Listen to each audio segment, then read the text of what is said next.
So I'm going to try and go back.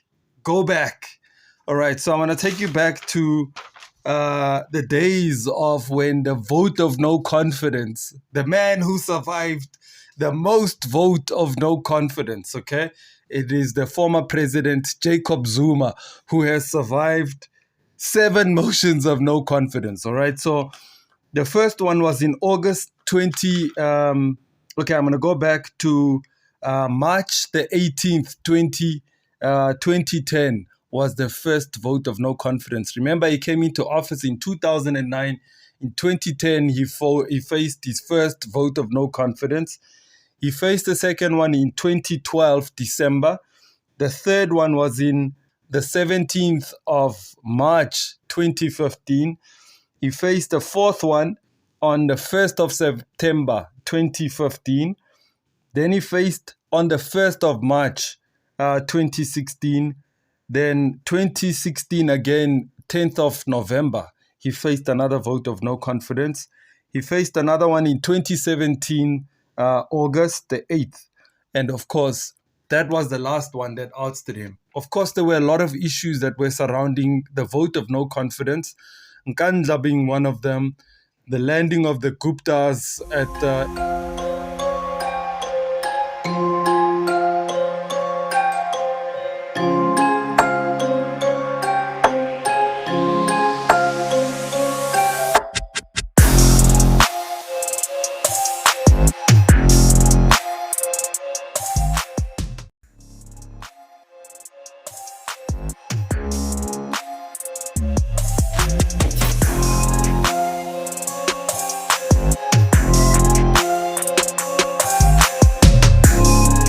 good morning, good afternoon, good evening, good night.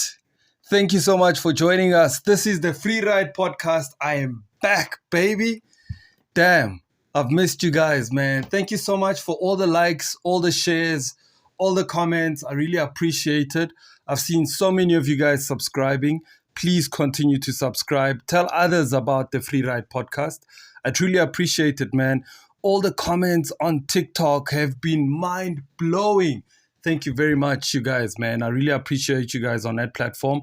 On Facebook, on Instagram, on Twitter, I really appreciate you guys for liking, for sharing, and for viewing our videos. And slowly but slowly, we are growing as a podcast. And of course, I appreciate every single growth that we make on this platform, man. So anyway, it's been a hectic week. So much happening in Johannesburg. Oh my God. We have a new mayor in Johannesburg. Congratulations to Dada Morero, who is the new mayor of Johannesburg. And of course, what has happened is that there has been a vote of no confidence against the mayor, Phalatse, Dr. Phalatse, as well as the mayor, a vote of no confidence against the previous speaker, Vasco da Gama. All right, so today's episode is purely focused on what a vote of no confidence is. So I'm going to try and explain it as per what Wikipedia and what government is saying. So here's what the Oxford Dictionary says a vote of no confidence is. It says, a vote showing that a majority does not support the policy of a leader or a governing body. That's what the Oxford Dictionary says. And then Wikipedia says, a motion of no confidence is a statement or vote about whether a person in a position of responsibility is still deemed fit to hold that position, such as because they are inadequate in some aspect, fail to carry out their obligations, or make decisions that other members feel to be detrimental. All right. Let me see what another explanation here. Okay. Another one from the dictionary Webster, Merriam-Webster.com says, a vote of no confidence, a formal vote by which members of a legislature or a similar deliberate body indicate that they no longer support a leader, a government, etc. All right. So I'm going to try and go back. All right. So I'm going to take you back to the days of when the vote of no confidence, the man who survived the most vote of no confidence, okay? It is the former president, Jacob Zuma, who has survived 7 motions of no confidence, all right? So the first one was in August 20, I'm going to go back to March the 18th, 2010 was the first vote of no confidence. Remember, he came into office in 2009. In 2010, he faced his first vote of no confidence.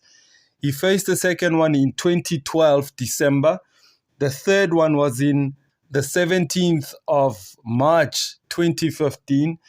He faced the fourth one on the 1st of September 2015. Then he faced on the 1st of March 2016. Then 2016 again, 10th of November, he faced another vote of no confidence. He faced another one in 2017, August the 8th. And of course, that was the last one that ousted him. Of course, there were a lot of issues that were surrounding the vote of no confidence. Nkandla being one of them, the landing of the Guptas at the airstrip going all the way to Sun City. They landed at I can't think of the place, but I'm sure I'll mention it right now. You can check it out. And of course, also there were a whole lot of issues that came under his leadership in that almost 2 terms of him being the president of the country. He's faced the most vote of no confidence. And of course, every time the votes of no confidence were brought up against him, you would find that the ANC would defend him. The caucus of the ANC, remember the fire pool issue, remember the Guptas, remember the issues around state capture. These were all the issues that were plaguing the former president, Jacob Zuma. All right, so there you have it. So I'm going to move on to the next character who's also faced quite a number of vote of no confidence. David Makhura, he's faced two vote of no confidence. Also, again, coming from the DA, they've complained about whether his lack of leadership in the province of Gauteng. They've also brought up a vote of no confidence. Remember, life at Esidimeni, the issues around hospitals, the issues around the COVID spend. These were all issues. Remember, the Department of Health faced the most corruption under them as a department. And of course, he has taken the heat.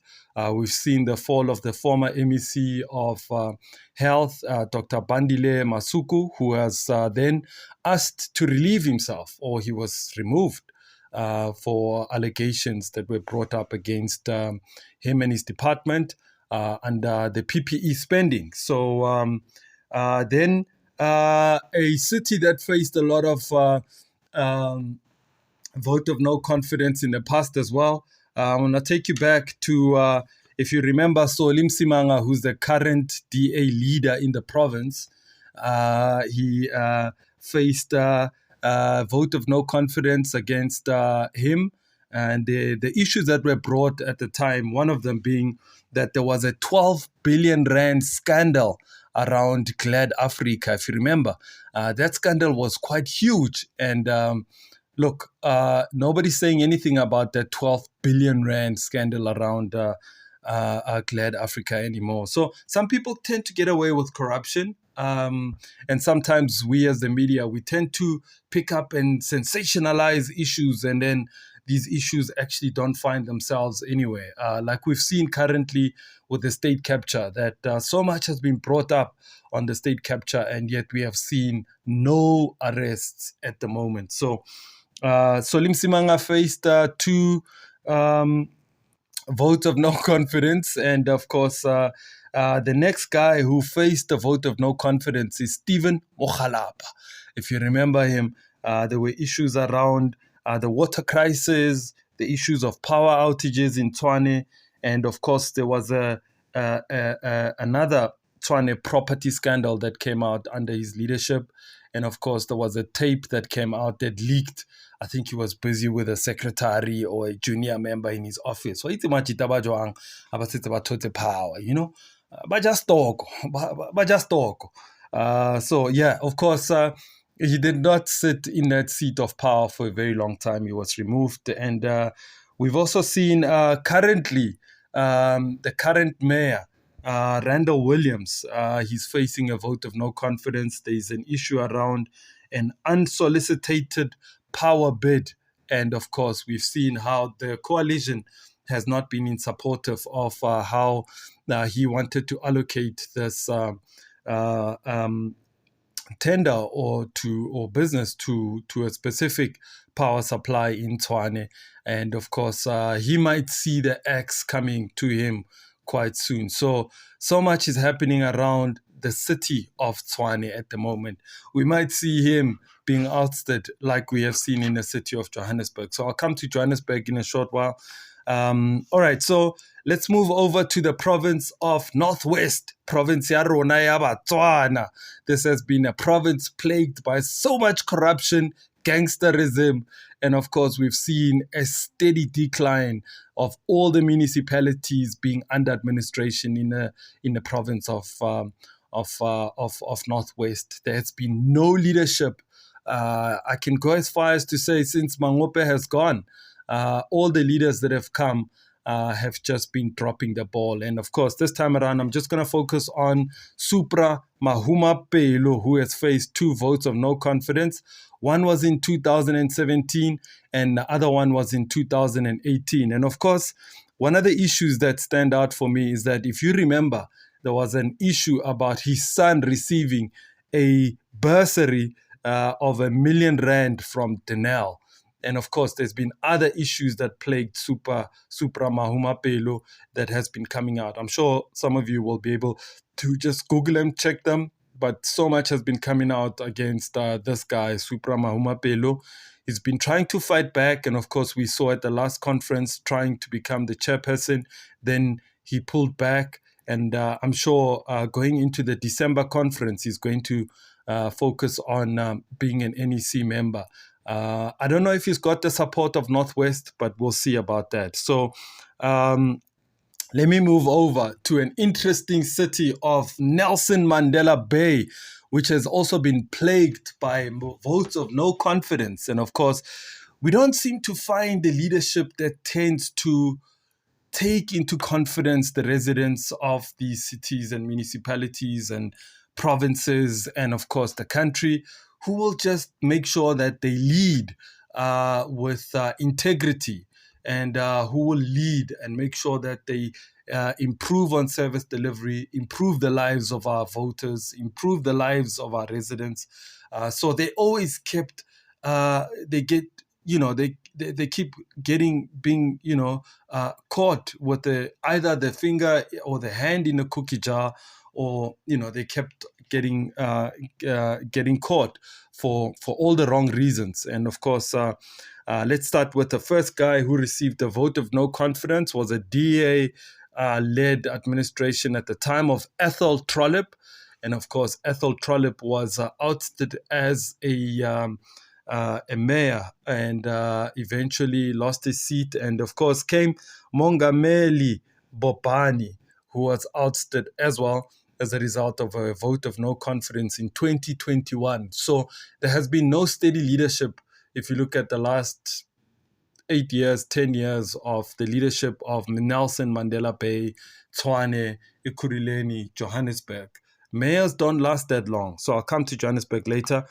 The current mayor who was removed, I'm going to look at the city of, Nelson Mandela Bay, Mandela Bay. So let's check it out, man. Of course, there Eugene Johnson has just been removed, and she was removed. I want to get you the name of the current mayor now. Eugene Johnson was removed now recently this year and taken out by a vote of no confidence. Oh my God. these people. Johnson was elected as mayor in November in a narrow win over the DS Ngaba Banga. And the opposition has been plotting to remove Johnson and blamed her for the water crisis. The Nelson Mandela Bay Eugene Johnson was on Wednesday removed from their positions via a vote of no confidence. The meeting was called a motion of exigency by the African Christian Democratic Party, ACDP, and seconded by the Freedom Front Plus. And 62 councillors voted to remove the trio with 58 against. This was the third attempt to remove Johnson, who was elected mayor by one vote margin over the DA's Eastern Cape leader, Ngaba Banga. And in December, the Freedom Front Plus, the ACDP, lobbied other parties to endorse a vote of no confidence in Johnson, but never came to fruition. Johnson was elected as mayor on the 22nd of November as part of a coalition government, which was now in tatters. The opposition had been plotting to remove Johnson and blamed her for the water crisis in the region. So, yeah, let's see who's taken over. Okay, the new mayor of Nelson Mandela Bay. So yeah, man, we've just been plagued by all these, vote of no confidence. And of course, what does it mean for service delivery? What does it mean for you as a resident of a municipality that you live in? What does it mean for you? And of course, you voted out in 2021, November, so you went all out. And when you went out, you said, this is who I'm casting my vote for. And it hasn't been long since so the new mayor of Nelson Mandela Bay, it's some DA Afrikaner guy, man. I did get him. Oh, Retief Odendaal. Retief Odendaal is the new mayor of the Nelson Mandela. So as I was saying, that you go out, you cast your vote, you say this is the party I'm voting for. And of course, the results come out. Your party does not make it. It gets a certain percentage. They must negotiate in council to say who's going to be the government in charge. How are these coalitions going to work if there's no outright majority? And of course, all of these must then club themselves together, negotiations back and forth, and they agree on a coalition agreement. And then whoever is in charge, then, the ball is in the court. So now that the coalitions did not work out in Johannesburg, and the very same people are in coalitions in other metros, such as Nelson Mandela Bay at the same time, and also in Tshwane. So now that Johannesburg has turned the tables around, and of course we've heard all the political mudslinging, which I'm going to get to when I get to Johannesburg, what the DA said, what Herman Mashaba said, and all the mudslinging. So I'm going to get into it. But let me tell you this. Retief Odendaal has been elected the new mayor of Nelson Mandela Bay. And he was chosen, and interviews. Remember, the DA had fielded the former leader, Upaka, and now that the motion of no confidence has passed, Retief Odendaal takes over. On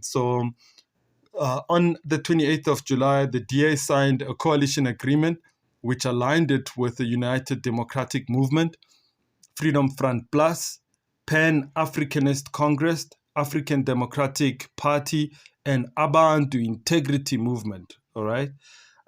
So a statement released by the DA described Odendaal as an qualified attorney who was born and bred in Nelson Mandela, and Odendaal became a political activist of the DA as a student and was elected Nelson Mandela Bay councillor at the age of 27 in 2009. 27 in 2009. All right, so he's still young.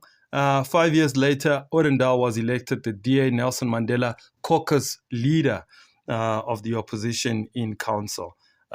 So it says here that under Retief's steady hand, Nelson Mandela Bay went from being in the red to having 2 billion rand surplus, receiving a triple A rating.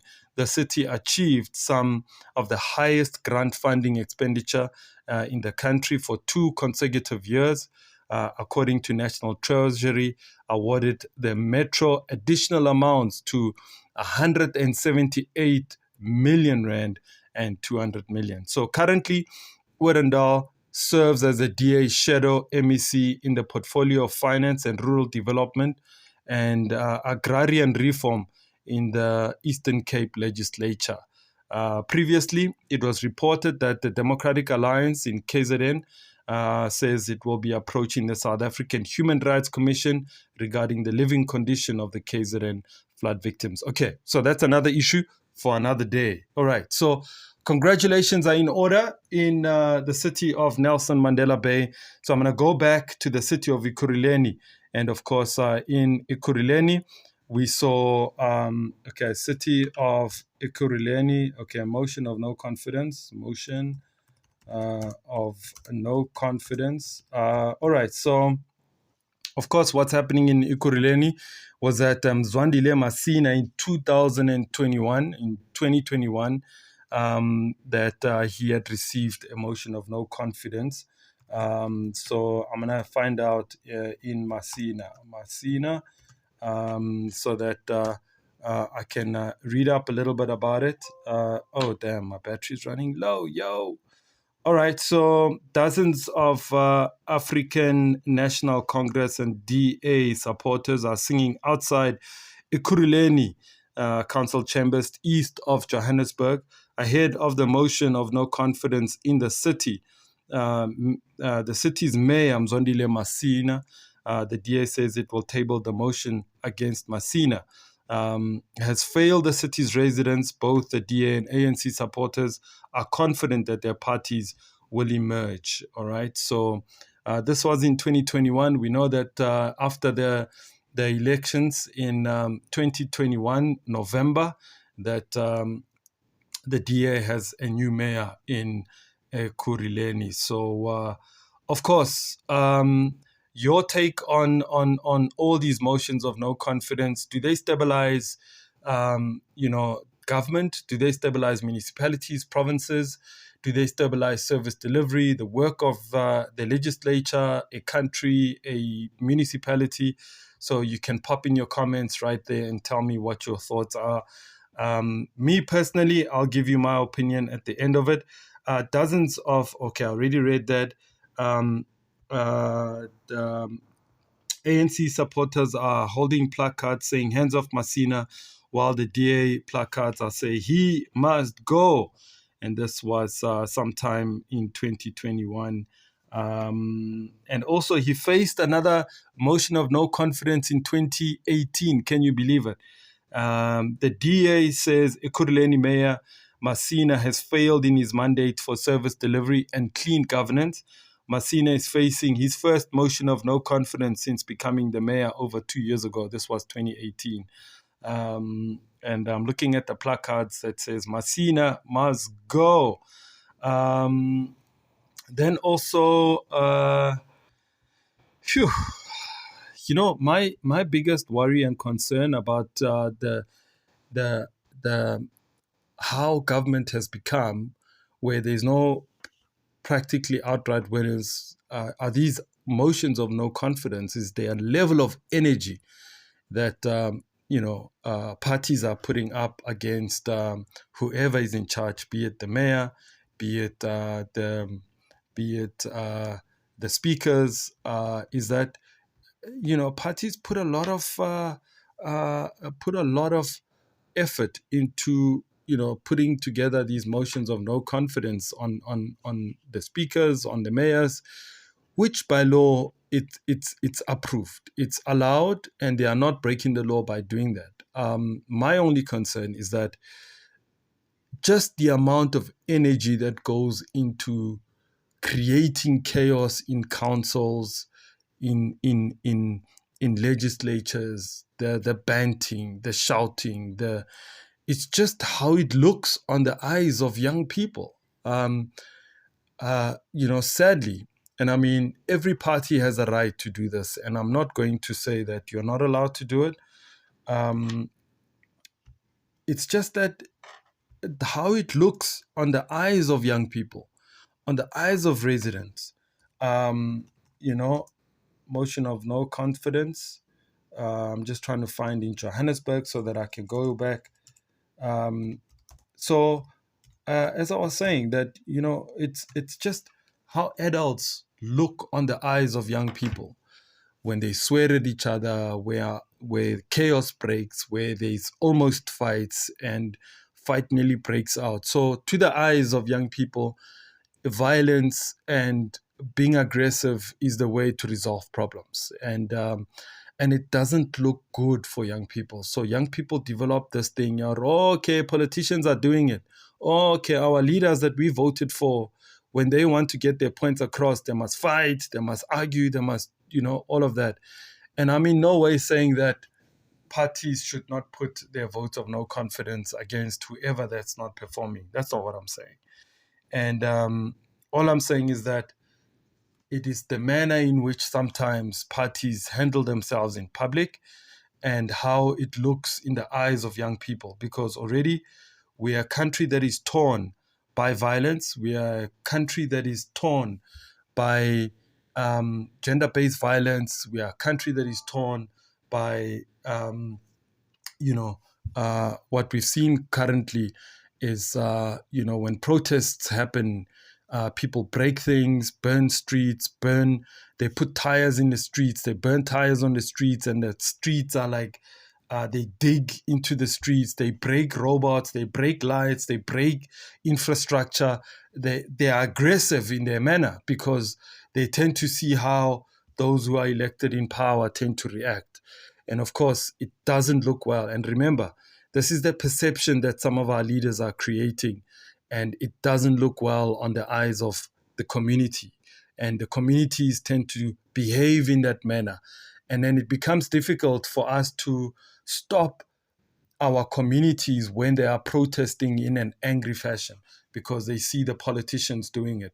And so I think that it just needs a level of maturity that needs to come through in order for us to be able to handle ourselves in a respectable manner. But let me come to the city of Joburg, and I want to be able to say that in the last 2 weeks, we've seen a vote of no confidence coming against, firstly, the Speaker of Council, and the Speaker of Council and Vasco da Gama. And then we saw last week where a vote of no confidence came against, last night, yesterday, in fact, we saw the vote of no confidence against the mayor of Johannesburg, Phalatse. All right, so the African National Congress, this was on Tuesday, released a statement and had a press briefing saying that the city of Johannesburg is on the brink of collapsing. It is experiencing financial issues.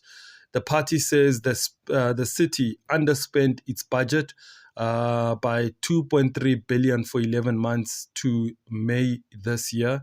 They go on further to say, and this was the regional secretary, Sasabona Manganye, said the city's financial status had negatively affected service delivery. The Joburg Council will convene a special meeting on Wednesday to elect a new council speaker. He said that the speaker, that the ANC still had no faith in Joburg Mayor Phalatse, saying that she was responsible for the city's declining financial status. The Joburg Council is expected to elect a speaker on Wednesday, and many continue to wonder if the mayor will face a vote of no confidence, which happened on Friday, by the way. And Action SA in Johannesburg said that the vacant speaker position should be filled by the Inkatha Freedom Party rather than the Democratic Alliance. The party said that it was also concerned about the stability of the coalition in the city. The DA hasn't yet commented on allegations. All right, so we heard, of course, Action SA saying that they wanted the IFP to take over as Speaker of Council, and the DA refused. They wanted to place their own person, which was Alex Christians, and they forced Alex Christians in the throats of their coalitions, and of course, that was a problem for them. All right, so. So signed coalition agreements were amended before because for such. In Johannesburg, Freedom Front gave up the MMC seat to PA, and in Ekurhuleni, when both Action SA, Charlotte Zita, Social Development, and DA, Philip Tamane, of Human Settlements gave up their seats in order to stabilize these governments. And of course, this is an argument that comes from Action SA because they are saying, listen, hold on.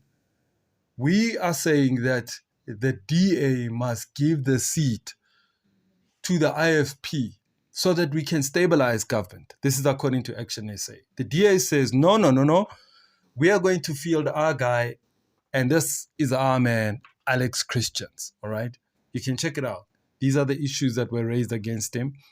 And they are then saying that there was some compromise in other municipalities.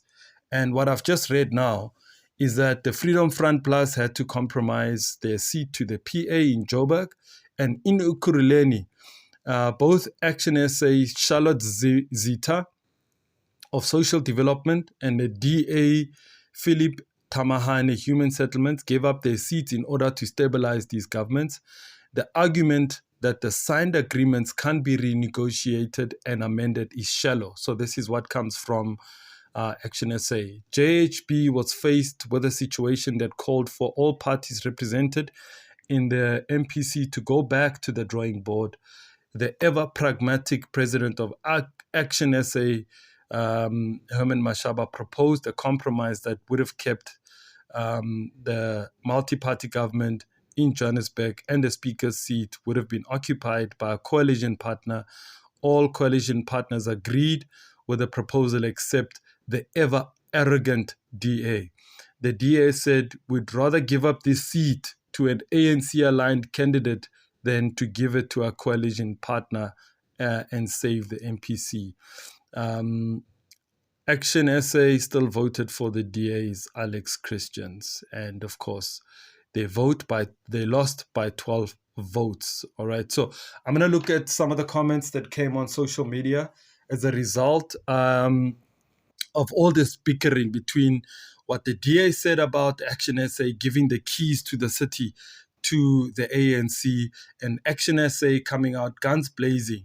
So there were a whole lot of comments coming up. So I'm going to read all those comments because it's been fiery this week, heading up to today, where the new mayor, Tada Morero, is elected as the new mayor of Johannesburg, the executive mayor. All right, so let's see what your comments were in relation to all of this. So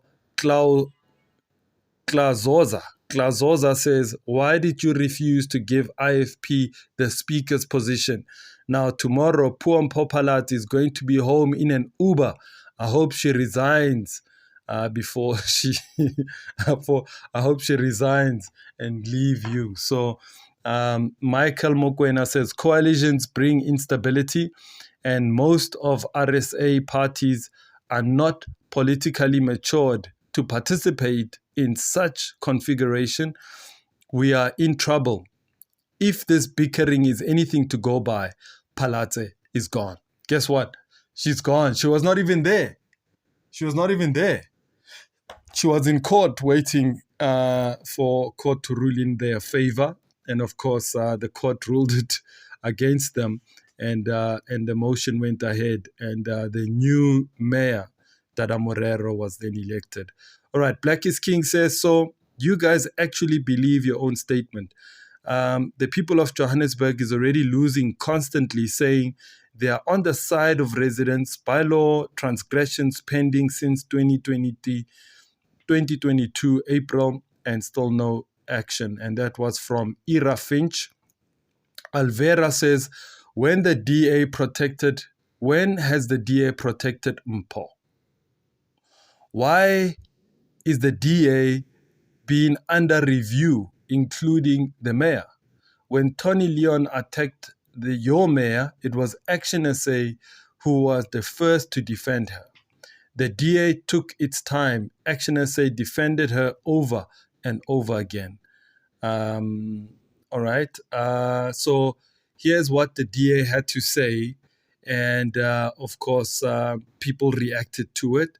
The DA says, the DA will not allow Mashaba's lies to become the truth, and we will do everything in our power to protect the DA mayor, Phalatse, because at the end of the day, it is the people of Johannesburg who will lose if Mashaba succeeds. All right. So the DA, the wheels are coming off, and then instead of taking accountability and taking stock, they go and blame Herman Mashaba. All right. So whether there are accusations against Mashaba unwarranted or warranted, it's for you to decide. So you can comment and tell me what you think.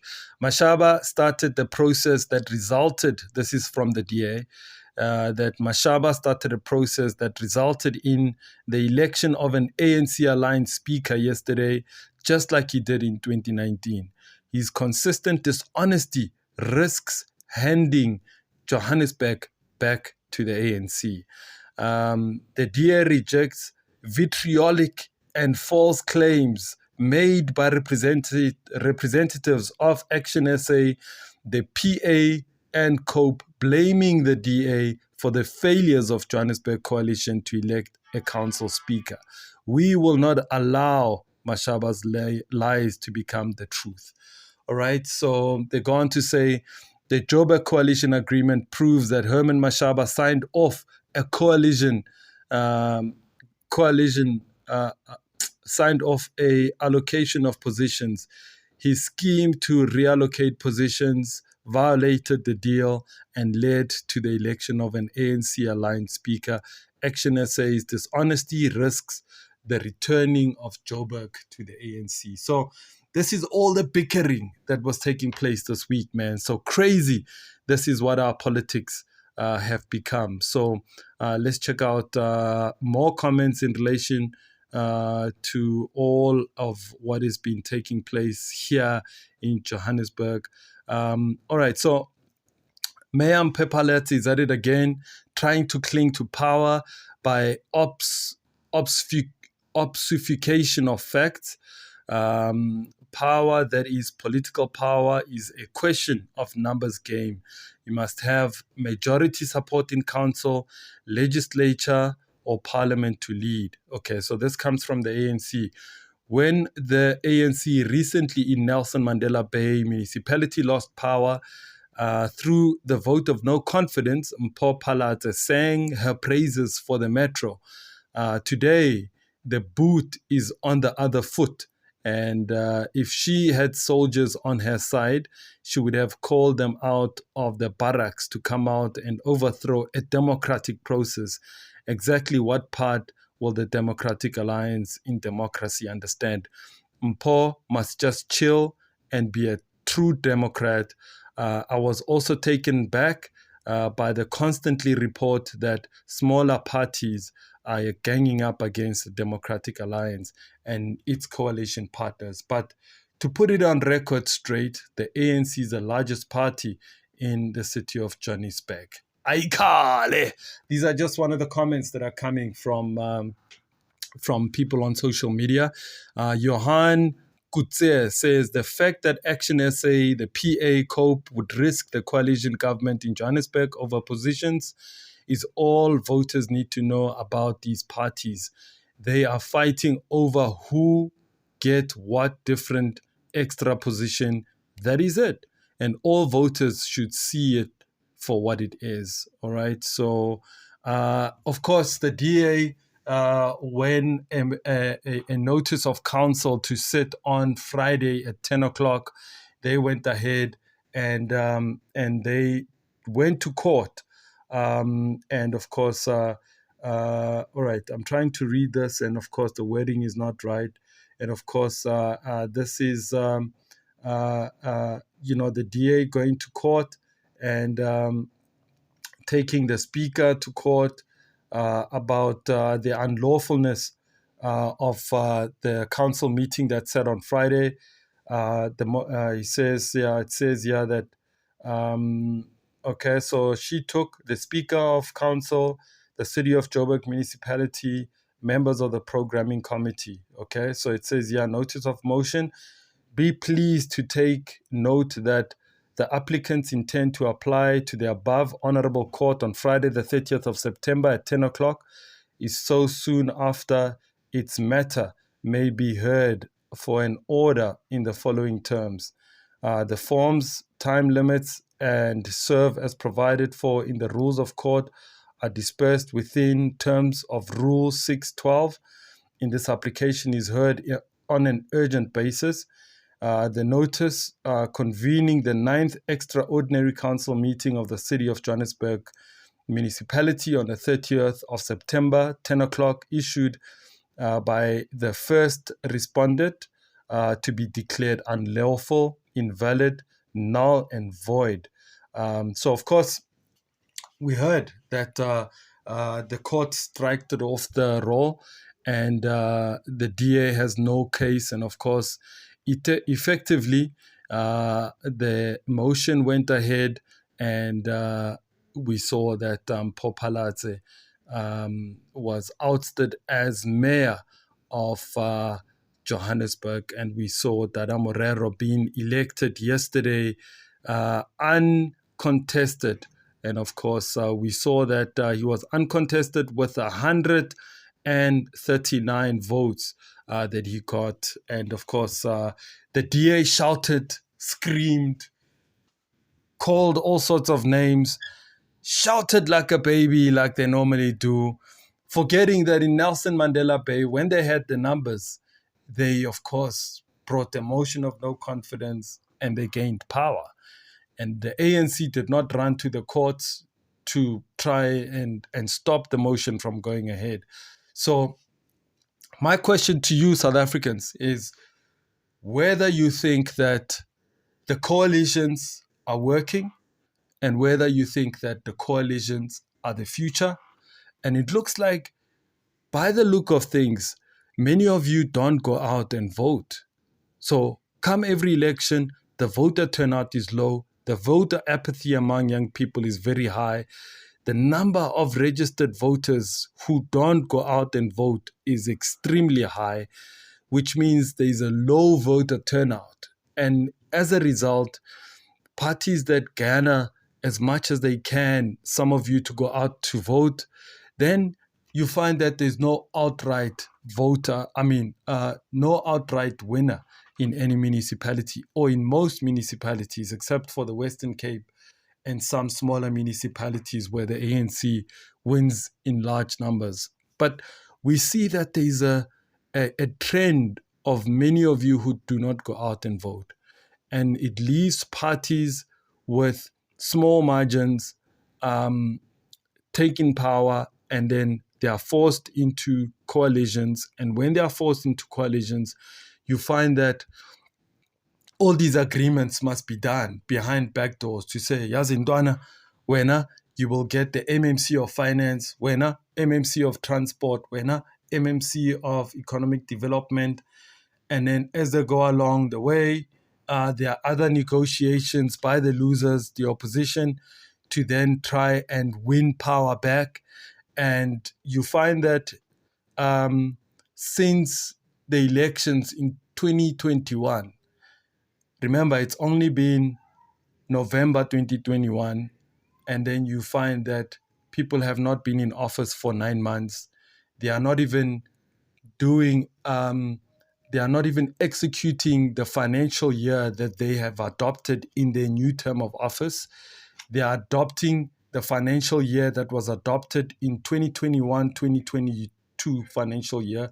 So your budget has started got June, it ends May this year, and now you have been pushing that financial budget that was created by a government that was in charge in a previous financial year. You only start your financial year got July, June, July, August, September, and then in those 3 months, while you are busy trying to pursue your budget spend, allocate money to the programs that are in line with your priorities, boom, comes a vote of no confidence. 3 months into doing in your financial year comes a vote of no confidence. So you have not been there for long enough. Vote of no confidence comes. When it comes, they say to you that you have not done the work that you're supposed to do, and you have not delivered in your work, and you've had less than a year, less than 2 years, less than 3 years to do anything. And in government, you need at least 3 or 4 years to get stability going, to get your feet on the ground, for all the MMCs to find their position, for them to understand their budget cycles. Some of them, 70 to 80% of the MMCs are new councillors. They are new to the portfolio committees that they are being given. And they have no complete idea of how big this program is. And in fact, the people who run their departments, it's your executive director in the municipality. So under the MMC is your ED, executive director. Under the ED, there are other people below the ED that have been in the system longer than maybe in some cases the ED and the MMC. So you come in, you bring your ED and maybe a few executives, and then when a vote of no confidence comes like now, you get fired as an MMC, the new person fires the ED, fires the people below the ED, and then, but the people below them, they are full-time staff. They are not on fixed contracts. They continue with the programs. They know the day-to-day of that particular portfolio committee.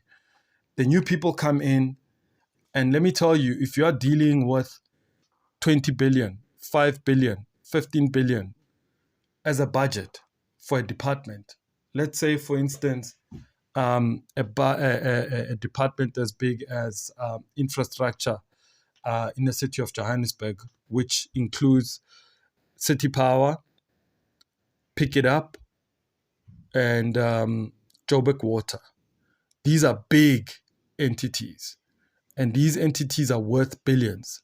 So now you come in as a new MMC, you are responsible for these 3 entities that are inside, and environment, right? So it's environment and infrastructure. So you've got all of this, city power, Joburg Water, Pick It Up. Couple of billions. All of them have boards. They have all CEOs, right? And they're all running into a couple of billion rands, right? And what happens is that you come in as somebody who's a new councillor. You don't understand how council works. You've never sat in at least 12 council meetings and you're already an MMC, right? You don't understand how portfolio committees work and you're already going to be signing off programs worth billions. So a lot of the MMCs, they come in and wool is put over their heads. They don't understand. And they sign off deals, contracts, big deals, big projects.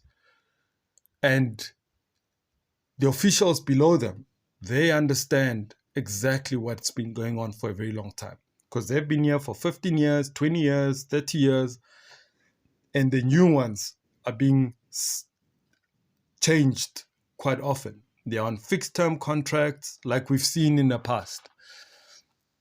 When Mashaba took over in Johannesburg, Mashaba brought with him the new executive committee, the new EDs. Department of Finance had a new ED, Economic Development had a new ED, Transport had a new ED, you name them. Below the EDs are your deputy directors and assistant directors. And there are plenty deputy directors below the ED. many of them were all on fixed-term contracts. If the politician is fired, it's most likely that you're going to find that the ED gets fired, as well as the deputy directors and some who are on fixed-term contracts. Like we've seen the 130 staff who were assigned in the political offices who have been fired. That includes me, by the way. Because I was a deputy director in the office of the speaker. Along came the new speaker. He was like, Sipo, get the fuck out of here, dog. Well, he didn't quite say that. But he meant it like that. He meant it like that. So along, my boss, who was the chief of staff, he got fired. We got fired. And people below us, some of them got fired. So a lot of these changes come when the new political leadership comes into play. So when Mashaba came in, he fired all the people that were under the Park Stawu administration, all of them, from the chief of staff in the mayor's office to many of the executive directors, like I've mentioned, finance and so on. And you find that all of these people were fired as a result of the new political changes. That the new administration comes in, they don't trust the people in the offices. In the mayor's office, he doesn't trust the previous mayor's staff, from the chief of staff all the way down. Majority of the people in the mayor's office are going to be cleaned out. Equally so in the speaker's office, the majority of people are going to be cleaned out. In the members of the mayoral committee's offices, the majority of the people are going to be cleaned out. And you will find that they might not necessarily trust the boards of entities that are currently being put into place. They might have to review them. You might see a change of the board in Joburg Water, Pick It Up, City Power, Joburg Zoo, and so on and so on. So there is a lot of changes that is going to happen in the next couple of weeks in the city of Johannesburg. And of course, does it mean that it's going to impact on service delivery? Does it mean that it's going to impact on you as residents of Johannesburg, residents of Nelson Mandela Bay, residents of Northwest municipalities, residents of Eastern Cape municipalities? What does it mean to you? And what can you do about it? What can you do about it? What can you do about it? You basically can't do anything about it. You just have to wait. You have to wait for the political winds to take shape. You have to wait for the political winds to be stable. You have to wait until the administration gets stabilized with new people so that they can effect change. And we just hope that in Johannesburg, the wait is not going to take too long. It's not going to take too long. We must see that the ANC must be able to accelerate service delivery, like we've seen how at the time of Jeff Makubo and Joliti Matongo were really just trying to push this accelerated service delivery. We need to see officials and politicians being on the ground, fixing roads, fixing the street poles. The street poles, the lights are on during the day. When the electricity goes off and it comes back again, the street lights remain on throughout the day. You find that along Main Reef, the street lights are like broken. There's cables just laying there. Illegal theft of electricity is huge in Johannesburg. We see the informal settlements that are running wires all over. We see even big business and big properties. We saw how Mayor Joliti Matongo went and cut out all these estates who were actually bridging electricity as well. So we must see that the issues of power outages are being dealt with. We need to see independent producers in Johannesburg, small upcoming independent power producers working with City Power. City Power not taking the money and putting it into a endless pit, Eskom, saying, here is so much money to small independent power producers. How about you guys produce power and sell power to us, and so that we can minimize load shedding in areas that are being supplied by Eskom and City Power in Johannesburg. So we need to see mixed energy use being implemented in Johannesburg so that we deal with this issue at Eskom. City Power needs to think out of the box. The new leadership of City Power needs to think out of the box. We can no longer be throwing money at Eskom because it's an endless pit that swallows money. So I hope the new mayor will look into that. We need to see safety for our women who use the taxi or saying, batho saying, ba feta go dikangeng or saying, we need to see di kanga tsena di khatilwe hlaga. They must cut grasses at all these open spaces so that as women walk through these open spaces, there must be lighting so that they are safe getting through to their working, and women and men who use public transport. We need to see safety in all our areas across the board. So we need to see JMPD working with subs. We need to see JMPD and subs really dealing with issues of gangsterism in Aldos. We need to see the issues of job creation. Johannesburg is probably now sitting at almost 60 to 70% of unemployment among young people. It is absurd. It's crazy. We need to see an improvement that Johannesburg must be able to face. Johannesburg needs to see an improvement when it comes to job creation. We need to see the economic development MMC coming up with concepts to empowering young people and SMEs.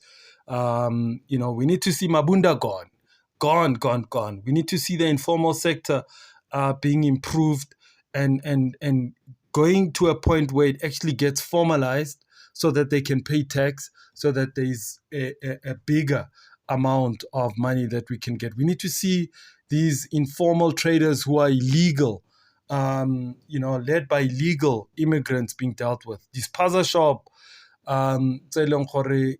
are illegal. We need to see them being dealt with. If they have to be registered to pay tax, let them be. But it cannot be that they are taking and siphoning money out the country. So we need to see that happening. We need to see more in terms of the city dealing with your institutions of higher learning, because my God, I think it's a big problem. I find that so many young people are going to school to study, and a lot of the things that they study, they cannot find work. They cannot find, they cannot start businesses with the knowledge that they have acquired. Uthole ntwana e tlhaga ko UJ, educated with a degree, and cannot even sell ditamati ko strateng, cannot sell tissues, cannot sell things that actually move, cannot sell veggies, cannot sell anything, cannot sell dinkauza, cannot sell airtime, to try and start something instead of just sitting there.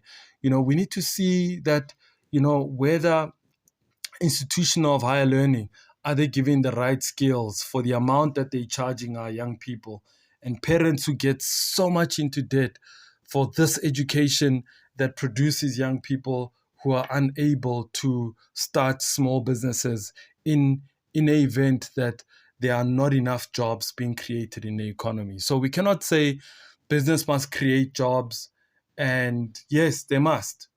But then in an environment that is not conducive for business to create further jobs, business wants a stable government. Business wants an electricity that actually operates. They want a billing system that actually works. They will only reinvest if the economy, if the environment is viable for them to do so. They will only reinvest more money into their businesses when they see that a government is billing them properly, electricity is stable, there is no power cuts, there is stability across the board in that municipality.